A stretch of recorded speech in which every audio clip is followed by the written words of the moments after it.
back to class, how the start of the school year is going over in Saskatchewan.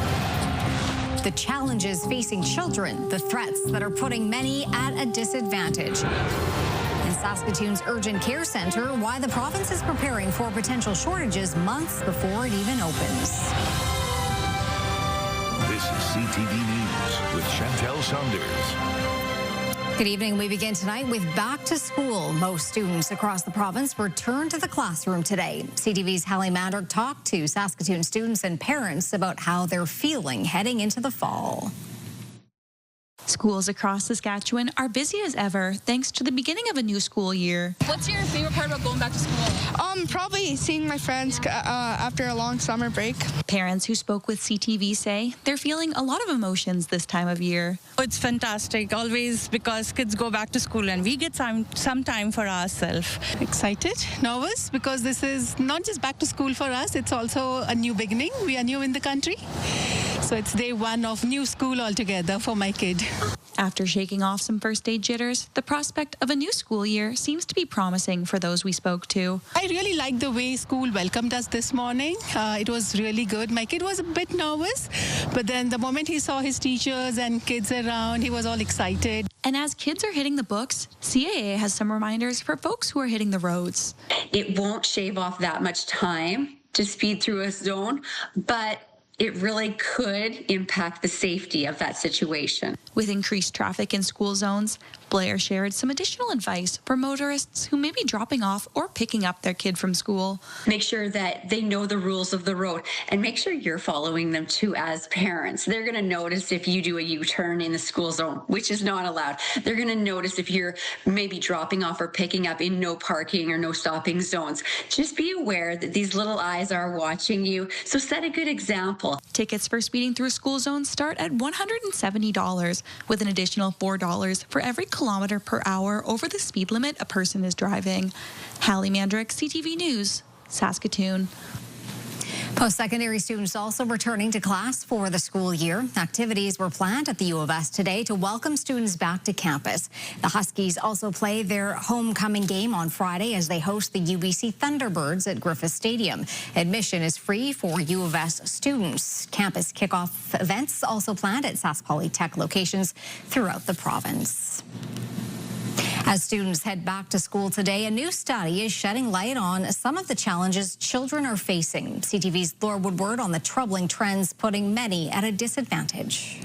A new report from Children First Canada has identified the top 10 threats to kids in this country. They include poverty, violence, bullying, and vaccine-preventable illnesses. According to Statistics Canada, 71% of teens say they've been bullied in the past year, and only 1 in 4 feel supported by their teachers. I think many kids who head back into school face significant impacts around their mental health and well-being and the fear of bullying. Children First Canada is urging the federal government to create a national strategy and appoint an independent commissioner to address the 10 threats they say kids are facing. It's appalling that a country as wealthy and as democratic as ours is letting so many of our kids fall behind, and failing to take action today will really create long-term impacts on the development and future prosperity of our nation. CTV News has reached out to Ottawa for comment but did not hear back by deadline. The report noting Saskatchewan's drop in mental well-being. This graph showing the number of youth reporting good mental health falling. I saw the headline. I haven't read the report. Saskatchewan's Minister of Health says the government is focused on connecting kids to mental health services. Meeting children where they're at, understanding their needs, and then providing the supports, whether that's at school, whether that's in the healthcare system. As the excitement of back to school fades, psychiatrist Tamara Hintz says the stress of school can sink in. One tip I always give to parents is, is this information that you just want me to hear, or is this information that you want help with? I think that's a really important distinction, because sometimes kids just want to vent, they just want a sounding board. And as parents, our first instinct is always to help with problems, make problems go away. She says keeping the line of communication open between home and school can go a long way. Laura Woodward, CTV News, Saskatoon.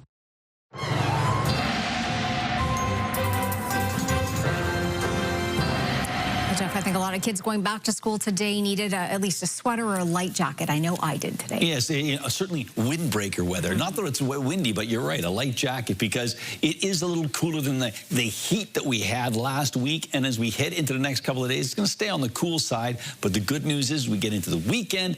Next week, things are warming up again. But right now, we're dealing with some cold air, some Arctic air that's moving into parts of our province and could create some frosty issues for people with gardens and things like that. So we'll talk about that later on. Saskatoon's urgent care centre is beginning to take shape, with the province celebrating 25% construction.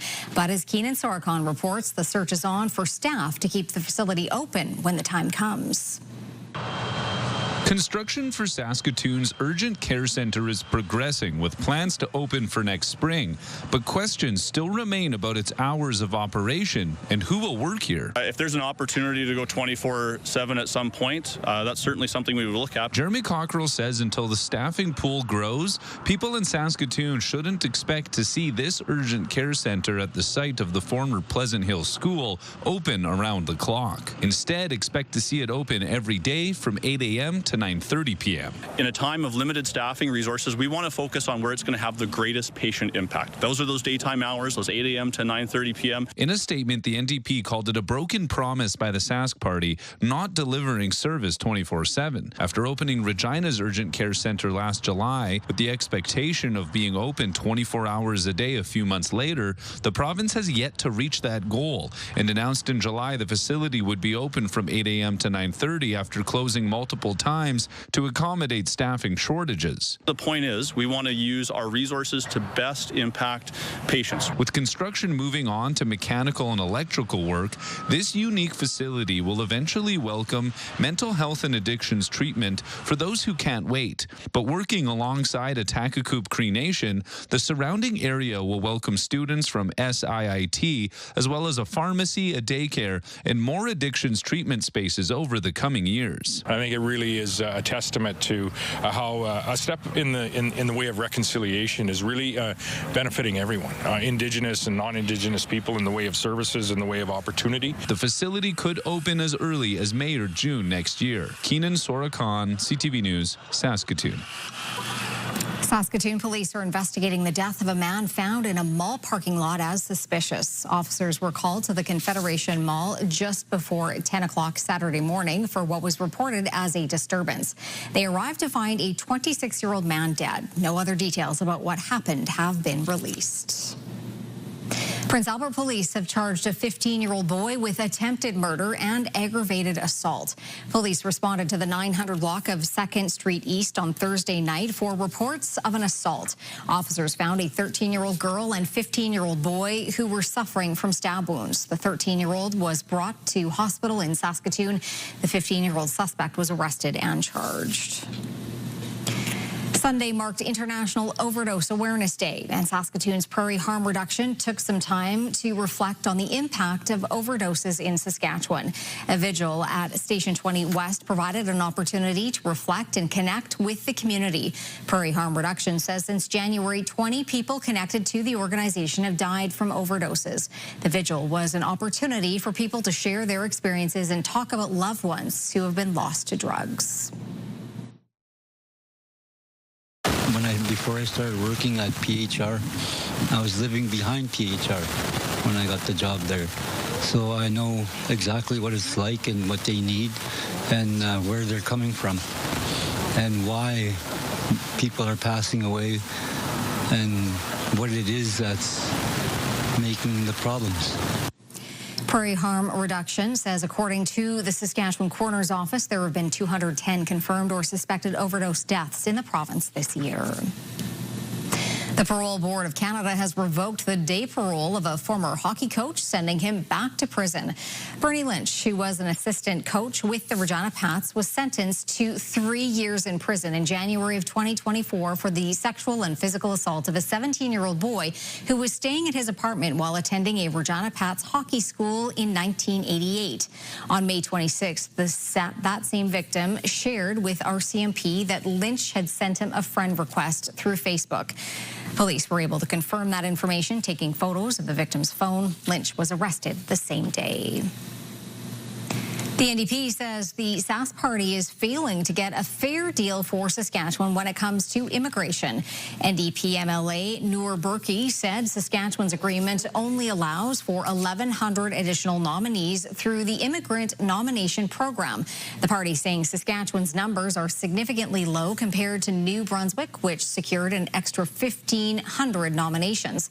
The NDP also says Manitoba got a 2-year extension for work permits, with Saskatchewan failing to do so. We are a really big promise compared to New Brunswick and that perspective of population. I think we deserve not only 1,100, we should be more. And you know, one thing more, we are the promise that we are not getting federal immigration very frequent as compared to Ontario, BC, and Quebec. We are such a promise that most of the people, they can't come here, but we need them. The Sask party says Saskatchewan has recently received an additional 1,136 nominations for 2025, which represents a 31% increase from Saskatchewan's initial allocation and 11% of the total additional allocations distributed to provinces and territories. The Saskatchewan government will intervene in a dispute that has left a rural town council unable to function. It follows a decision in Francis that resulted in the mayor and some councillors stepping aside. As Wayne Mantika reports, the provincial government will appoint 2 temporary replacements to council so that town business can continue. A summer storm split more than a tree on Main Street in Francis. It has split the town council as well. There's the stump. This is the tree. You can see where it's split right here. It split over and fell that way. The local councillor and the mayor cleared away the mess and billed the town for the work. That the town councilmen had to clear this tree. It was an emergency. We're self-sufficient out here, and we can't really rely on people to come out and rescue us.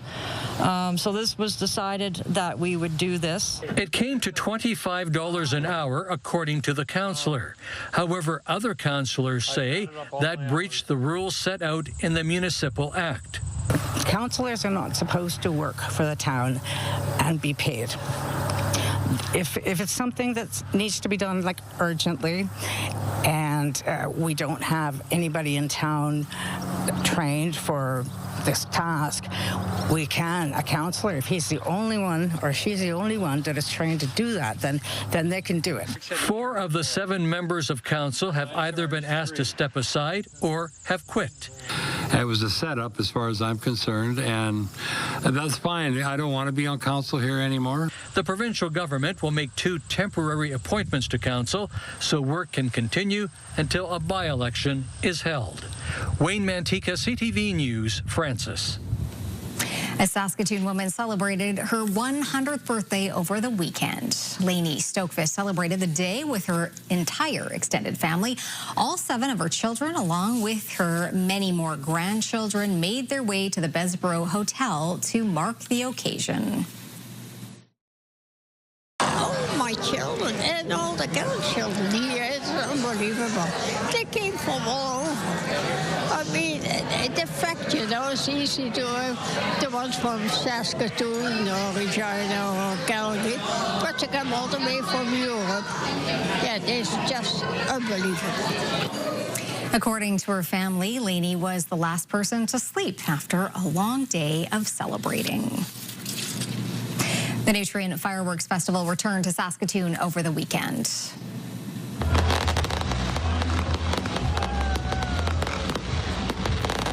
The show lit up the night sky on Friday and Saturday night. The fireworks were choreographed to music each night to celebrate the Labor Day long weekend.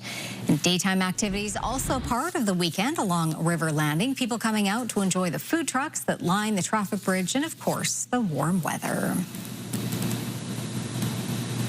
Still to come, what's next in the tariff war given a recent court ruling. Also a key summit underway, how some tariffed countries are uniting in the face of the U.S.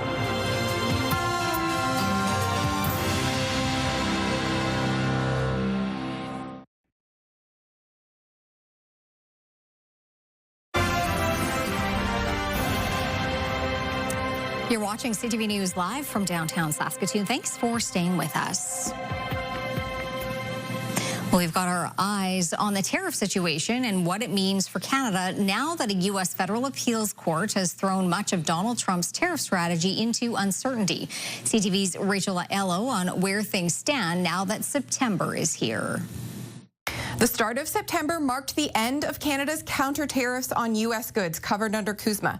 But today, Donald Trump showed no signs of reciprocating.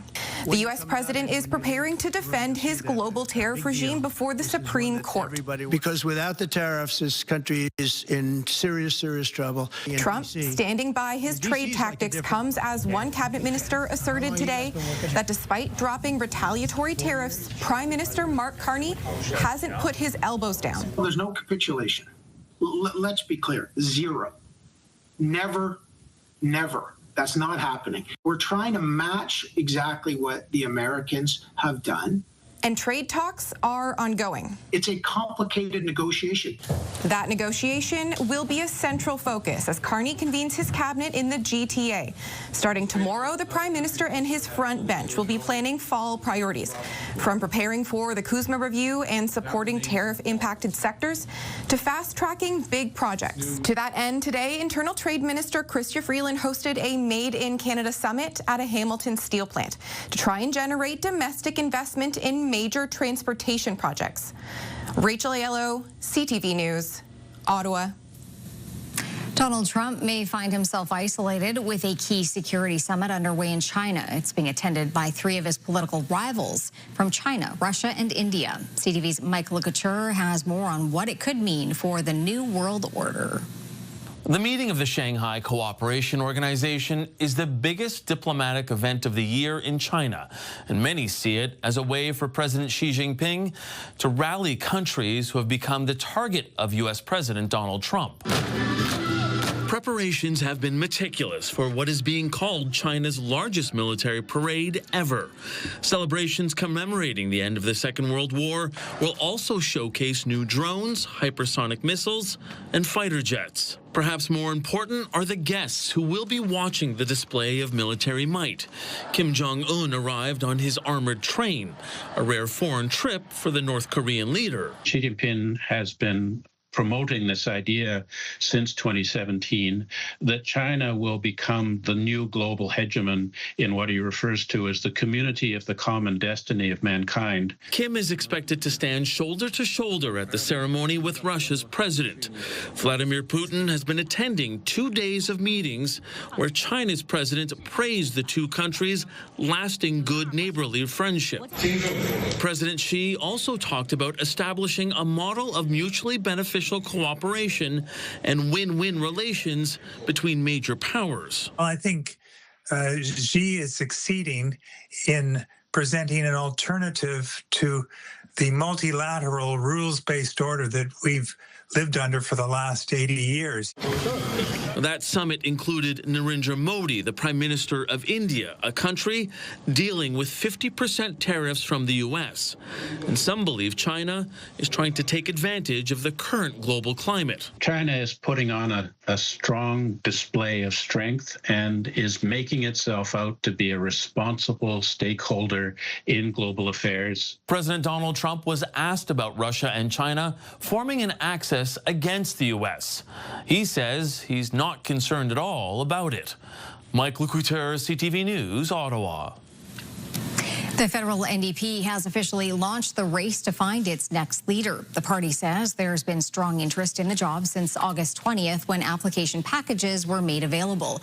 Registered party members will vote for their next leader at a national convention in March. Anyone running for the leadership must collect at least 50 signatures from each of 5 separate regions: the Atlantic, Quebec, Ontario, the Prairies, and BC, as well as the North. Candidates must also obtain at least 10% of the required number of signatures from New Democrats aged 25 or older. Rescue efforts continue in eastern Afghanistan, where an earthquake Sunday killed at least 1,400 people and injured more than 3,000 others. The quake struck several provinces, causing extensive damage. Dozens of commandos are being airdropped to evacuate the injured from places where helicopters cannot land. The European Union is sending 130 tons of emergency supplies and has pledged $1.16 million. Other countries have also promised support. Canada says it is is ready to support the Afghan people with our humanitarian partners. And in Sudan, an entire village has been wiped out by a landslide, killing at least 1,000 people. The Sudan Liberation Movement army that controls the area says the village in the western region of Darfur was completely leveled by the landslide. The rebel group has appealed to the United Nations and other international aid groups for help recovering bodies. The landslide happened Sunday after days of heavy rain. Today marks the 40th anniversary of one of the most famous underwater discoveries. On September 1st, 1985, an American and French expedition team found the wreckage of the Titanic off the coast of Newfoundland and Labrador. The famous vessel sank in 1912 and claimed more than 1,500 lives. It wasn't until the mid-'80s that technology was created to explore the depths of the Atlantic Ocean. In Phoenix, a large dust storm moved into the city on Labor Day. A wall of dust more than 9 kilometers long was seen approaching the Arizona capital at around 5:30 yesterday afternoon and was moving about 32 kilometers per hour with possible gusts up to 80 kilometers an hour. It happened as monsoon storms moved through the area, causing power outages and a temporary ground stop at the local international airport. I've seen a dust storm in person, and they are quite the event. I can believe it. Yeah, I know. And yeah, it's, creating all kinds of havoc. You wouldn't think dust would do that, but there you have it. Absolutely. Here, it's smoke that's been the issue the last couple of weeks. Yeah, we would hope that we were past this situation, especially as we head into fall, that wildfire season is over, but that's not true here in Saskatchewan and Northwest Territories and Nova Scotia. Still some wildfires out there, and the smoke is spreading, and so we'll talk about some of those places that are inundated with smoke, or at least having smoke create problems. It was certainly smoky here in Saskatoon over the last couple of days, but particularly yesterday. 18 degrees right now in Toontown, 16 in Prince Albert, and 17 in the Battlefords. And as you can see, winds are on the moderate to strong side in all three locations and out of the north, so pushing some of that smoke down on top of us. 19 for the daytime high in Saskatoon. 21 is typical, so 2 points below seasonal. 35, the record warm temperature from 1987. -1, the record cold temperature from 1942. And the sun's going to go down before 8 o'clock. Coming up, a model fit for a queen, how a teachable moment for royalty will serve as a reminder and keepsake for future generations.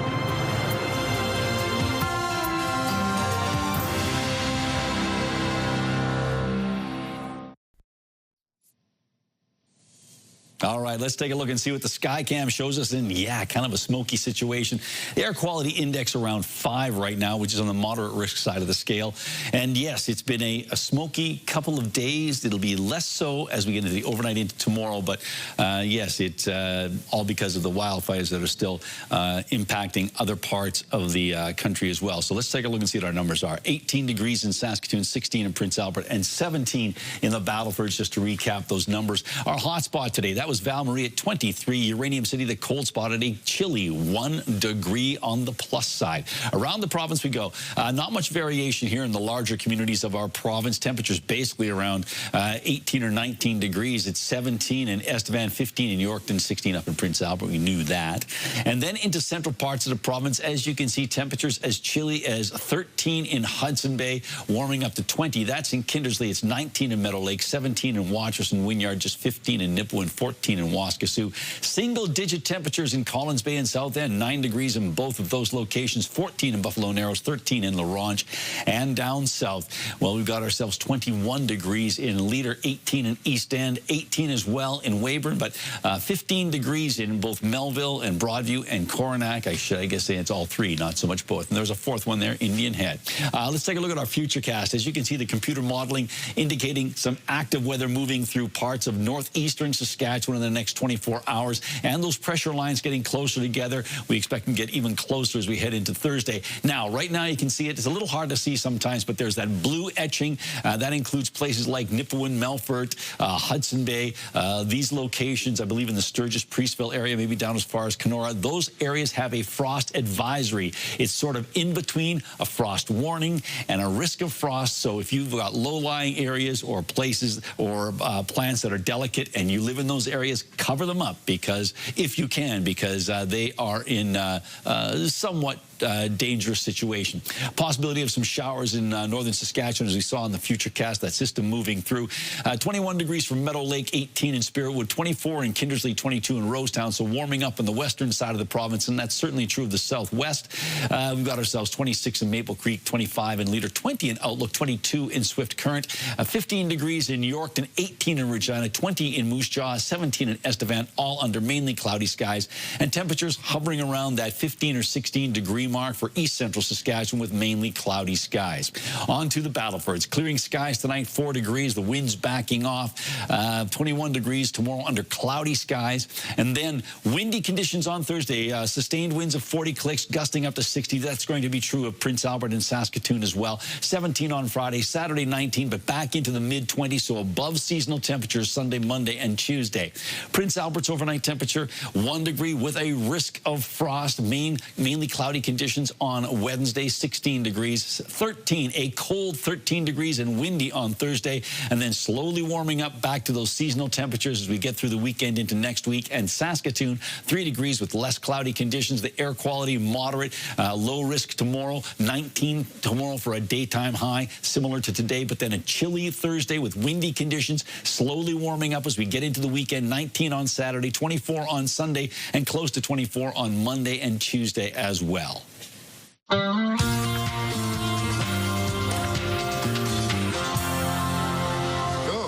Buffalo, Tatanka, Buffalo. Canadian actor Graham Greene has died at the age of 73. Greene is best known for his Oscar-nominated breakthrough role as Kicking Bird in the film Dances with Wolves. Earlier this year, he was given a Performing Arts Award for Lifetime Artistic Achievement by Governor General Mary Simon. He also appeared in Die Hard with a Vengeance, Twilight, and The Last of Us. Greene's manager confirmed he died in Stratford, Ontario, following a long illness.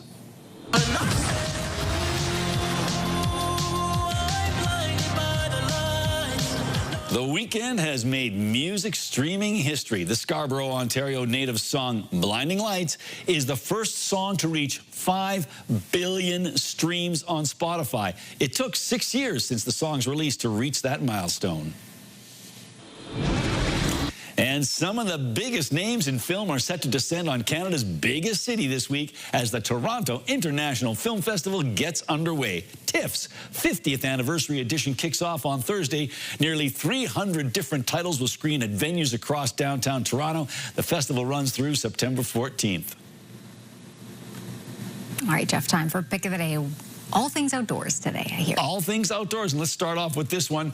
We've got ourselves a lovely shot here. Joanne sent us this, but she says, my mom, Irene Gray, took a lovely sunset picture in Kalonzi. I attached the photo hoping to get it posted on the news broadcast for her. She's nearly 80 and unsure how to tech. Have a great day. Well, certainly we're glad you sent that along. That is a lovely shot from the Kalonzi area, so thank you, Irene, and thank you, Joanne.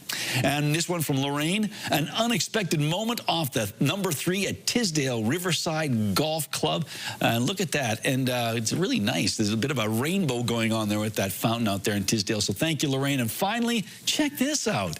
All right, this is my kind of sculpture. It's a sandcastle sculpture, a sand sculpture. This comes for us from Ron, and he simply says, a great day at Waskatina Beach at Candle Lake, and that took a lot of work, and that is an impressive sand sculpture there. So Ron, thanks for sending that picture in to us.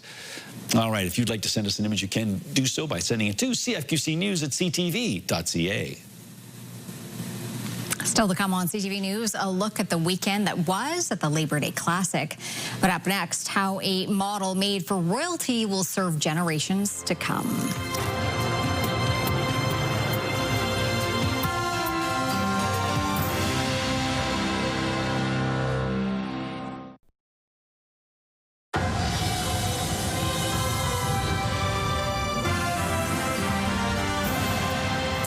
Model created for Queen Elizabeth's visit to Saskatchewan in 1958 has made its way back to its place of origin. Hallie Mandrick has that story. While going through her late father, Roy Smith's possessions, Susan Usick came across a piece of Saskatchewan history. He was an engineer at a time where it was a great time to be an engineer, where you were, growing the power system in the province, providing electricity to rural Saskatchewan, and I can only imagine what that must have been like. This model was made in 1958 for the Queen Elizabeth Power Station. It was created to explain to the Queen how turbines work on the station's first day of operation when the Queen was present to hit the start button, and later gifted to Roy Smith, a longtime Sask Power engineer who was on hand the day of the Queen's visit. Saskatchewan was a small place.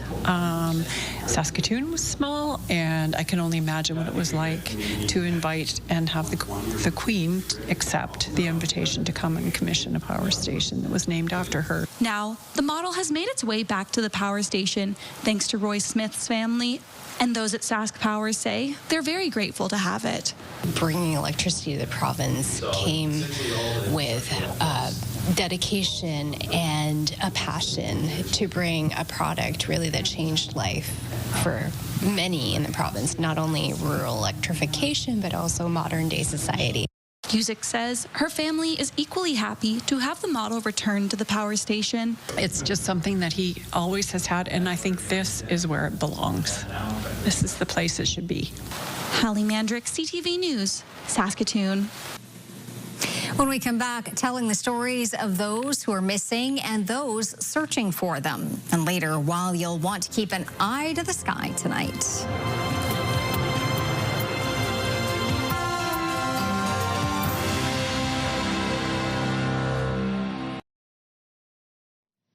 All right, welcome back, and we'll take a look at tomorrow's temperatures around the rural areas of our province. Meadow Lake, 21 degrees, warming up in Lloydminster and Kindersley. We mentioned that earlier on. They're getting back to above seasonal temperatures. Not so much for other parts of the province, staying on the cool side of seasonal. Dare I say cold. 14 degrees tomorrow for a daytime high in Hudson Bay, a far cry from where we were a week ago. 15 degrees in Wynyard, and of course, these are accompanied by cold overnight temperatures. Kenora, 14, 15 in Broadview and Carlisle tomorrow. As we make our way to the western side of the province, look at this, 25 in Leader, 26 in Maple Creek, East End, Cypress Hills, 22, 20 in Coronach. So there are some relatively warm temperatures out there, but it's sort of a tale of two provinces. And on the outside looking in at 13 degrees tomorrow for a daytime high. Yeah, that's going to be cold. That's in Leroy. And we're looking at winds out of the south at 15, partly cloudy skies. So that's how things are shaping up in Leroy. And that's where internet plans are up to 1 gig are available from SaskTel.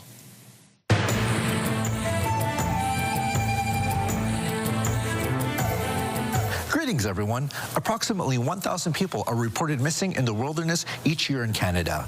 Now a TV series is bringing attention to missing people in Saskatchewan, the search teams that work to find them, as well as tips on what to do if you find yourself in a similar situation. CTV's Hallie Mandrick tells us more on the show's production. A Canadian docu-series has brought a film crew near Saskatoon to tell the stories of missing people and those who look for them. We have a lot of indigenous searchers who really know their business. They really know how to get out there and go into the forest or into wherever, swamps, whatever. And these are people off the land and they're from the land. And so they really know their stuff. And I think a lot of our people are quite proud of that. Searchers tells the story of missing people through interviews and reenactments, but it also has a heavy focus on the search teams. A handful of those involved in the production have firsthand experience as searchers, including writer-director Corey Genrow. With our knowledge of searching, we bring a real sense of realism to the show. So what you're watching, the techniques, how they form up, how they search, how their head movements are, everything. The series not only highlights Saskatchewan stories, but also the talented Saskatchewan filmmakers who lend their skills to the project. And if you take a look around, you'll notice that we have a mixed bag of people here. We've got indigenous people and others working together, quite successfully. So it's, I think it shows the diversity in the film industry in this province. The production team is hopeful that viewers may learn some potentially life-saving information from the show. I hope that people, when they're watching this show, can learn if they are in the wilderness, they do get lost. There's certain things that they can do that that could mean that there's higher probability of them being rescued. And Genro says the significance of these stories is never lost upon his team. Our shooting, we always start with a prayer with the cast and crew and just remind people that these are actually people who are loved not only by their family, but by their communities. And their communities are going to be watching. So we have to all come from it, from your heart, come from a good place. For Indigenous Circle, I'm Hallie Mandrick. If you have a story you would like to see in this segment, here's how to reach us. You can contact me by email, and you can also watch past episodes and segments of Indigenous Circle on our CTV Regina and CTV Saskatoon websites. Indigenous Circle, brought to you in part by Saskatchewan Indigenous Enterprise Foundation, growing the First Nation entrepreneurial spirit. The U of S Huskies football team got its season start off right in Alberta. The Bears, scoring first, had a 10-0 lead before the Huskies closed the gap with a touchdown pass.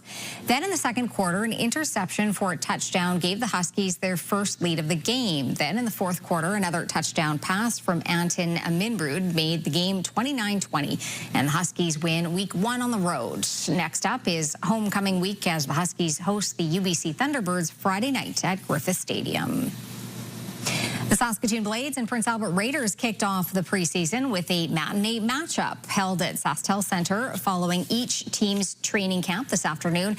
The Raiders scored first, but the Blades answered back with 4 of their own. Saskatoon went 0 for 1 on the power play, while Prince Albert couldn't score on 6 power play opportunities. Admission to the game was free for parents and students. Both teams will face off again tomorrow in Prince Albert. This year's Labor Day Classic at Mosaic Stadium lived up to its name. The Riders came out on top with a down-to-the-wire finish and a score of 34-30. Donovan Mace on the game, marking 60 years over the weekend.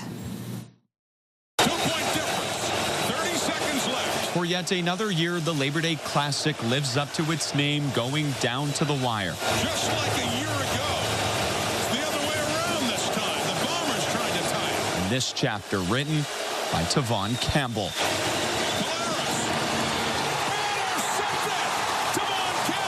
Picking off Bombers QB Zach Collaros on a 2-point convert attempt, which may have tied the game with 30 seconds to go. I just knew I had to jump I knew it was coming, so just had to jump and make the play. The former University of Regina Ram adding his name to a long list of memorable Labor Day finishes, sealing a Riders 34-30 win. Man, it was everything, man. You just go out there in front of the fans, and really it's the last play that really mattered.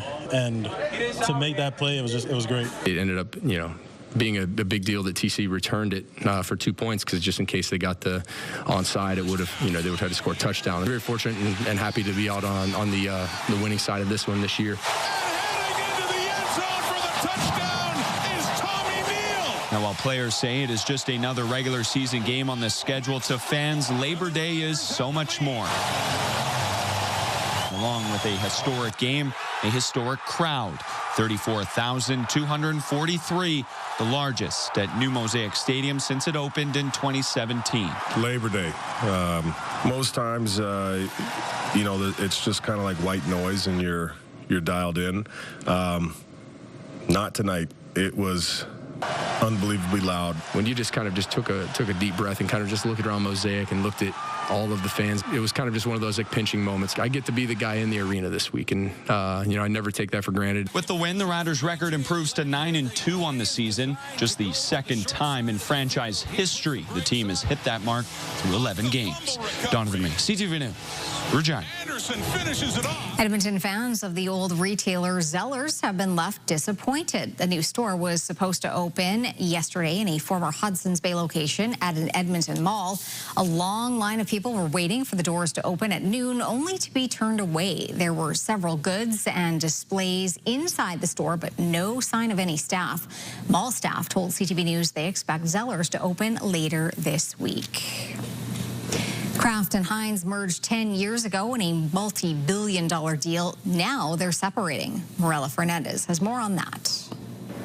One of the biggest food companies in the world is downsizing. Kraft Heinz is splitting in two only a decade after merging. The company says the complexity of its structure as one massive enterprise makes it hard to prioritize. Heinz products like ketchup and Kraft mac and cheese will be under one new company, Kraft Singles and Oscar Mayer under another. Here's how the trading day ended. The Canadian dollar is down 14 cents to 72.58. West Texas Intermediate is up more than $1.50 to 65.55. Western Canadian Select is down to 51.05. And the TSX is up 51 points to 28,615. That's another record close. Those are your business headlines. I'm Marilla Fernandez.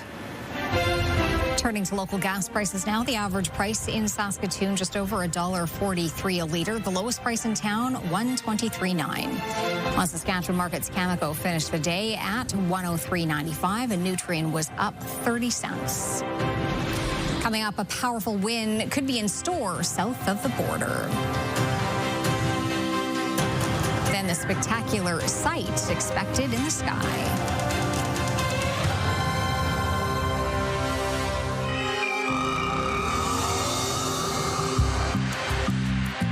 Hey there, it's Derek Chesney here at the Saskatoon Crime Stoppers. This week on Crime Stoppers Unmasked, we're looking for the public's assistance in identifying those responsible for a break-in in the city's far northeast. Shortly after midnight on August 5th, 2025, two individuals were observed on security cameras entering a home in the 100 block of Barrett Street in Aspen Ridge. The suspects then proceeded to rummage through the home and ended up removing a safe. The safe was found empty of its contents a short while later by police. Suspect 1 is described as male, wearing a light-colored Hurley ball cap. He had dark frame glasses and a light tank top. He has tattoos on his chest and his arms, though the details of the tattoos are not clear. Suspect 2 appears to be female with a chubby face. She was wearing a camouflage-colored jacket with the hood up. The hood has distinctive grommet-style eye holes built into the hood. She also had on a ball cap underneath her hoodie. Do you have information about this crime or who is responsible? If so, please give us a call at 1-800-222-8477 or leave a tip online at SaskatoonCrimeStoppers.com. We pay cash rewards of up to $2,000 for information that leads to an arrest. Tips are completely anonymous. We don't want your name, we just want your assistance. Saskatoon Crime Stoppers, do your part to stop crime in our community.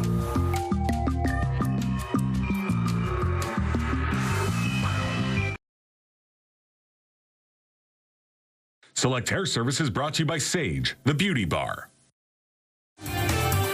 Get comfortable and settle in with these top shows all right here tonight on CTV. Well, someone in the U.S. could be holding a lottery ticket worth an estimated $1.3 billion. No one has matched all 6 numbers in a Powerball draw since May 31st. So the jackpot has now reached the 5th largest prize in the game's history. The odds of getting all the right numbers are 1 in 192.2 million.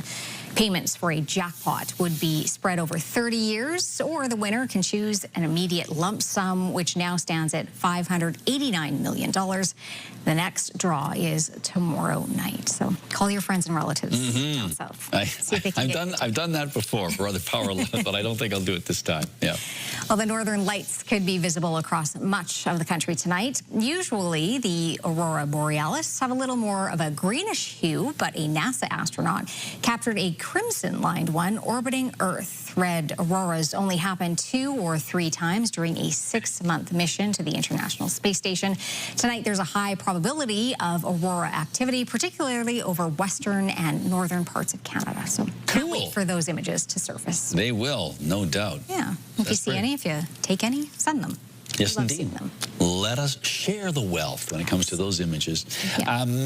We are in for some cold conditions right across the province, but particularly in the eastern part of Saskatchewan. I mentioned those frost advisories that are in place. But tomorrow morning by 9 a.m. in Saskatoon, it will be 9 degrees. And by noon, 13. Mid-afternoon, around 18 degrees, but 17 for a daytime high. Yes, so a few cold days in store. But then as we head into the weekend, things start to moderate. And then they're warming up to above seasonal temperatures as we get into next week. But we've got some cold days in store. Yeah. Particularly cold nights. Yeah, that's true. The mornings are feeling quite chilly. Crisp. They are. Yes. All right. Have a great night. Stay warm. Hasta luego.